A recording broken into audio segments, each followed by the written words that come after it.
Last school year, I discovered that one of my kiddos was really into designing outfits. So I talked to her and discovered she wanted to be a fashion designer. So I ensured through the district and my admin and everything that I could offer Fashion Design 1 to help spur her desire to do these things. We embraced it with open arms, and I've got approximately 8 really active kiddos right now that have decided that this is what they want to do. We recycle, repurpose, reuse most materials. Everything we use is donated, so we try to keep the cost on our girls super down. The Fashion Design 1's all about learning the history of the dresses and how to make them and how to make women feel beautiful. Right now they're just learning how to sew, so we're going to get the basic stitches down.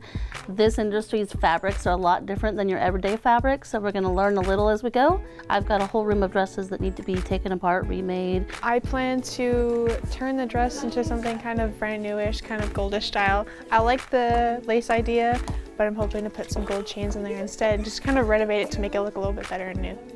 We've got dresses that hook and eyes come off really easy off the dresses, and things that, you know, pieces will come unsewn or little holes or whatnot in the seams, something that they can easily fix. I put them to the side so we can have the students kind of learn how to do some different stitches and take things apart and fix things. I can put them back on the rack and sell them. I now have a skill that I'm learning how to do, so learning how to sew on your own makes it a lot cheaper for the future, and also it's just a good skill to have. A special tag is going to be created, so this way the tag will be displayed on the dresses. So when a person comes into the shop and buys the dress, a large portion of the proceeds is going to come to the fashion class to help us buy sewing machines, cutting tables, better scissors.